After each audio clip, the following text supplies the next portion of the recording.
बिस्मिल्लाहिर्रहमानिर्रहीम। अस्सलाम वालेकुम students, welcome to my YouTube channel learn with Noman. आज की इस वीडियो के अंदर हम अपने फिजिक्स फर्स्ट ईयर का जो चैप्टर 7 कर रहे थे वेव्स एंड वाइब्रेशंस, उसका एक बहुत बहुत इंपॉर्टेंट टॉपिक करेंगे, डॉपलर्स इफेक्ट, जो कि हमारे पास लॉन्ग क्वेश्चंस के लिए बहुत इंपॉर्टेंट है। ठीक है, तो स्टूडेंट्स वीडियो स्टार्ट करने से पहले आप लोगों से गुजारिश है कि चैनल को लाजमी सब्सक्राइब करें और वीडियोस को अपने क्लास वालों तक जरूर शेयर किया करें। ठीक है, तो स्टूडेंट्स ये जो इफेक्ट है, बेसिकली सबसे पहले जो साइंटिस्ट ने डॉपलर उसने ऑब्जर्व किया था, तो बेसिकली इफेक्ट है क्या, फिर उसके बाद देखते हैं कि कैसे ऑब्जर्व किया था।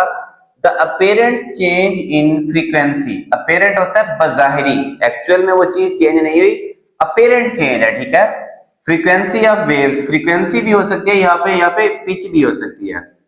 पिच बेसिकली जैसे कह लें कि तेज आवाज, अगर पिच ज्यादा है तो जैसे चूहा नहीं होता, चूहा वो उसकी ऐसी, हालांकि इतना छोटा सा चूहा था, आवाज निकालता है, वो कानों में से बारीक सी आवाज निकलती है, उसकी पिच क्या होती है, ज्यादा, उसकी फ्रीक्वेंसी क्या होती है, ज्यादा। ठीक है, तो फ्रीक्वेंसी या पिच में चेंज किस वजह से, due to relative motion between source, या तो जो आवाज का या वेव्स का जो सोर्स है वो हरकत कर रहा है, या फिर ऑब्जर्वर, यानी कि जिस तरह आप बोल रहे हैं और आप सोर्स हैं, और अगर मैं सुन रहा हूं तो मैं ऑब्जर्वर हूं।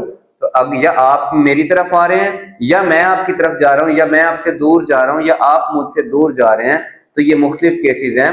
ठीक है, कि सोर्स और ऑब्जर्वर की हरकत की वजह से आपस में ये जो फ्रीक्वेंसी में चेंज आएगा या पिच में चेंज आएगा, ये हमारे पास कहलाता है डॉपलर्स इफेक्ट कहलाता है। ठीक है, तो बेसिकली डॉपलर्स ने ये कब मेजर किया था, उसने देखा था कि जो लाइट आ रही है स्टार से, उसकी फ्रीक्वेंसी चेंज हो रही है, हालांकि स्टार सेम है। ठीक है, मतलब डिफरेंट टाइम से उसने मेजर किया तो उसकी फ्रीक्वेंसी डिफरेंट थी। तो उसके बाद उसने ये भी देखा कि जमीन पे भी अगर एक सेम सोर्स ऑफ लाइट है, वो मुख्तलिफ जगह पे रखा हुआ है, रख के अगर वो उसकी फ्रीक्वेंसी मेजर करता है तो उसमें भी क्या आ रहा है, फर्क आ रहा है। ठीक है, इन केस वो मोशन में हो। ठीक है, अब उसने यहां से अंदाजा लगाया कि क्योंकि स्टार और अर्थ दोनों एक दूसरे के लिहाज से, देखिए जमीन रोटेट कर रही है, ठीक है, वैसे सर्कल में भी घूम रही है और रोटेट भी कर रही है, तो रिलेटिव मोशन की वजह से उसने फिर ये ऑब्जर्व किया कि ये जो फ्रीक्वेंसी में चेंज है, ये किस वजह से है स्टूडेंट्स, हमारे पास रिलेटिव मोशन की वजह से। ठीक है, अब ये जो हमारे पास डॉपलर इफेक्ट है, ये साउंड वेव्स में भी हो सकता है। फॉर एग्जांपल, जो आपने एग्जांपल लिखनी है, इन केस ये लॉन्ग में आता है, तो ये जो मैंने लिखा हुआ दैट इज इनफ, इसका केस 2 मैं आपको लिख दूंगा, आप लोगों ने इसकी जो है ना स्क्रीनशॉट ले सकते हैं। ठीक है, a person standing on railway platform, ठीक है, एक पर्सन जो रेलवे प्लेटफॉर्म पे खड़ा है, the pitch of whistle of engine,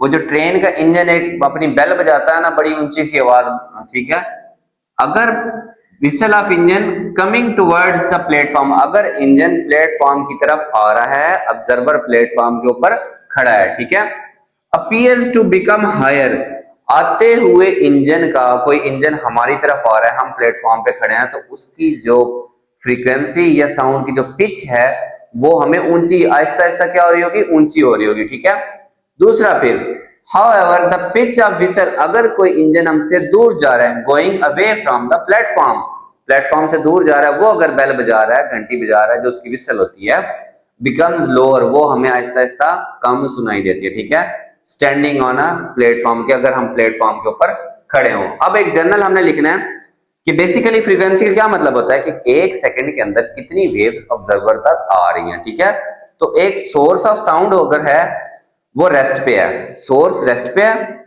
emitting waves of wavelength, उसमें से जो वेव्स निकल रही हैं उनकी वेवलेंथ लैम्डा है, तो number of waves reaching to the observer, तो जो ऑब्जर्वर तक वेव्स आ रही हैं उनकी तादाद क्या होगी, F is equal to V over lambda. Basically relation ये है ना, V is equal to F lambda, हमें वेव्स की तादाद फ्रीक्वेंसी से गर्ज है, तो ये लैम्डा उधर जाके डिवाइड हो गया, तो फ्रीक्वेंसी का मतलब ही क्या होता है कि कितनी वेव्स एक सेकंड में उस ऑब्जर्वर तक आ रही हैं। ठीक है, तो फ्रेंड्स ये डॉपलर इफेक्ट का जो आपने इनिशियल लिखना है, ये आपने उसकी एक लिखनी है डेफिनेशन, क्या लेंगे, इफेक्ट है क्या, फिर उसकी एक एग्जांपल लिखनी है, ये वो प्लेटफॉर्म वाली, और फिर आपने नंबर ऑफ वेव्स के ये रिलेशन बताना है।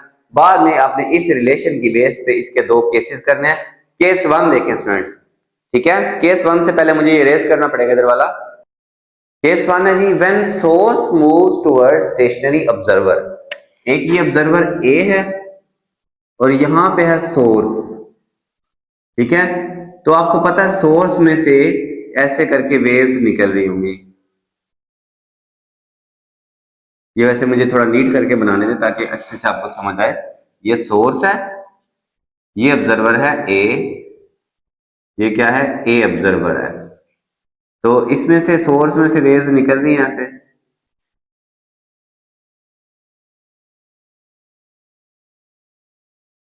इधर एक ऑब्जर्वर बी है, वो बाद सेकंड केस है। तो सोर्स, जब सोर्स किधर जा रहा है स्टूडेंट्स, यहां था सोर्स। कहां था सोर्स? इन दोनों के दरमियान में था। सोर्स यहां से चल के जा रहा है उधर, और सोर्स की जो वेलोसिटी है वो यू एस है। वेलोसिटी ऑफ सोर्स को हमने क्या लिखा? यूएस। वी एस भी लिख लें, it doesn't matter. When source moves towards stationary observer A with velocity US, इसकी वेलोसिटी क्या है? यूएस। तो वेव्स कंप्रेस हो जाएंगी। कैसे स्टूडेंट्स? सोर्स में से वेव्स निकल रही हैं, फर्स्ट करें 5 वेव्स निकल रही हैं, लेकिन सोर्स आगे भी आ रहा है, तो वेव्स ऑब्जर्वर और सोर्स के दरमियान में डिस्टेंस कम हो रहा है, वेव्स उतनी है। जब वेव्स को कम फासला मिल रहा है तो वेव्स इकट्ठी हो जाएंगी, कंप्रेस हो जाएंगी।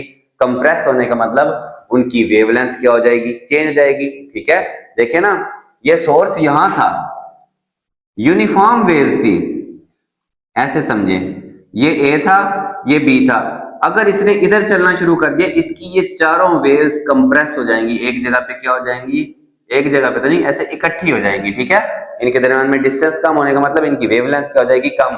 और इनकी जो वेवलेंथ कंप्रेस होगी, डेल्टा लैम्डा होगी। वो लैम्डा क्या होती है? हमने अभी पढ़ा, लैम्डा होता है v ओवर एफ। जैसे v इक्वल होता है ना एफ लैम्डा, तो लैम्डा यहां से आ जाएगा v बटा एफ। क्या होता है? एफ इधर आके डिवाइड, हमने v वेलोसिटी को कहा हुआ u of source, velocity of source को हमने कहा हुआ है यूएस। ठीक है, तो वेलोसिटी की जगह हमने यूएस लिखा, नीचे फ्रीक्वेंसी तो आपको पता उसकी फिक्स होगी। अब नेक्स्ट, ये जो उसकी मोशन है, ये वेवलेंथ वो वेवलेंथ है जो उसकी कम हुई है। ओरिजिनल वेवलेंथ में से ये वाली वेवलेंथ कम हो गई, तो ये वो वेवलेंथ है जो वो ऑब्जर्वर ए पे ऑब्जर्व करेगा। ठीक है, इसका क्या मतलब है? लैम्डा थी वो जो वेव्स निकाल रहा था, जो मैंने रिलेशन लिखा था, फ्रीक्वेंसी थी ना v ओवर लैम्डा, ये लैम्डा वो वेवलेंथ थी जो सोर्स अगर हरकत में नहीं है तो वहां से निकल रही है लैम्डा। ठीक है, लेकिन जब वो मोशन कर रहा है, हरकत कर रहा है टुवर्ड्स ऑब्जर्वर, उसकी वेवलेंथ में चेंज आया है। वो चेंज है delta lambda you S over F. Basically देखें, जब वो कंप्रेस हुई है तो उनकी वेवलेंथ कम हुई है, तो ओरिजिनल वेवलेंथ में से ये जो चेंज है इसको हमने क्या करना है? माइनस। ओरिजिनल वेवलेंथ है लैम्डा और चेंज इन वेवलेंथ है डेल्टा लैम्डा। अब लैम्डा है जैसे ये, पहले उसकी v बाय एफ, लैम्डा ये है wavelength original v by F, ये चेंज इन वेवलेंथ क्या है? ऑब्जर्वर की speed divided by frequency. Frequency change नहीं होगी, याद रखें। ठीक है, ये फ्रीक्वेंसी में चेंज अपेरेंटली आएगा, वो हम देखते हैं कैसे। ये लैम्डा क्या है स्टूडेंट्स? वेव्स की ओरिजिनल वेवलेंथ, वेव्स की velocity divide by frequency, minus ये जो चेंज आया वो क्या है? ऑब्जर्वर की वेलोसिटी डिवाइड बाय उसकी फ्रीक्वेंसी।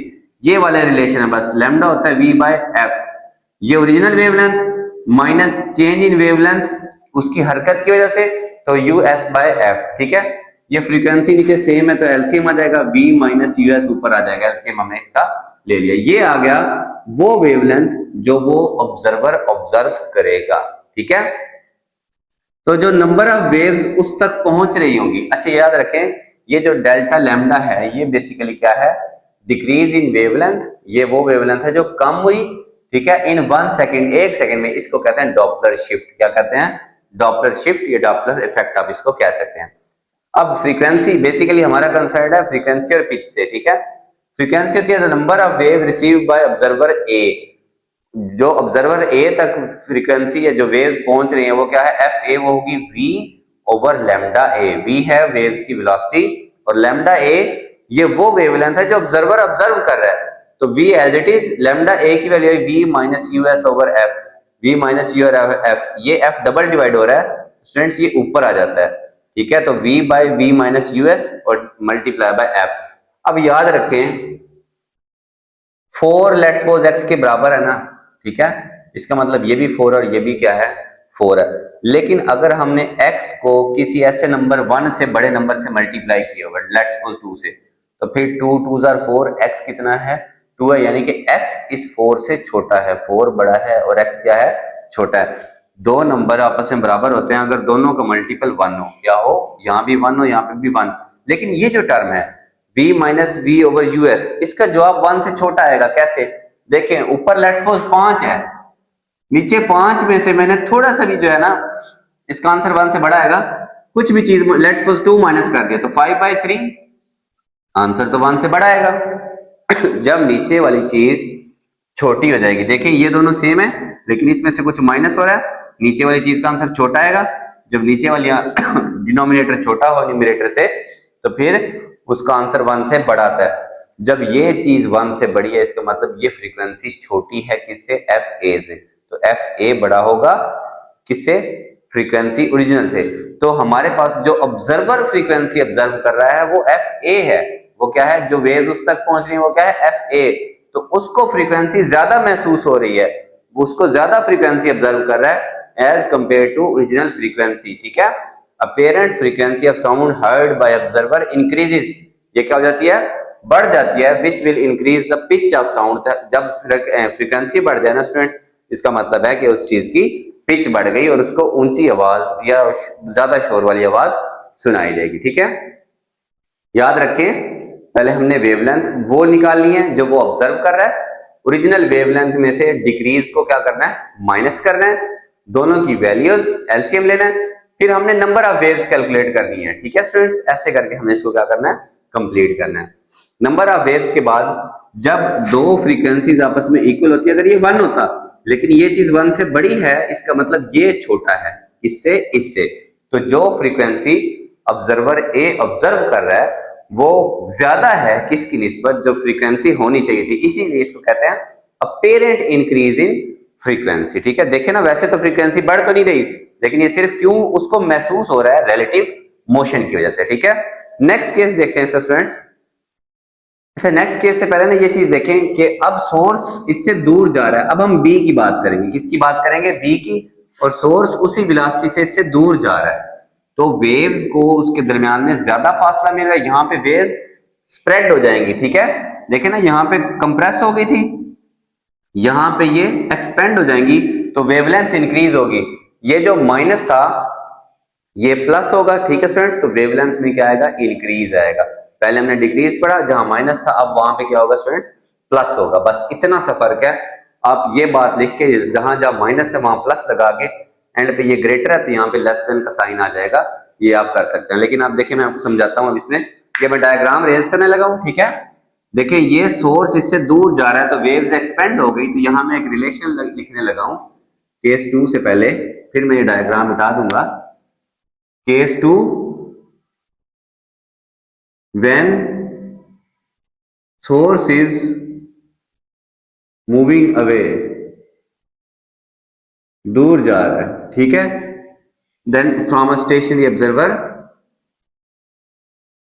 ऑब्जर्वर रुका हुआ है, ऑब्जर्वर बी जो है ना ये नहीं चल रहा, सोर्स इससे दूर जा रहा है। ठीक है, अब जो वेवलेंथ है वो क्या होगी, वेव्स एक्सपेंड होंगी और वेवलेंथ इंक्रीज होगी।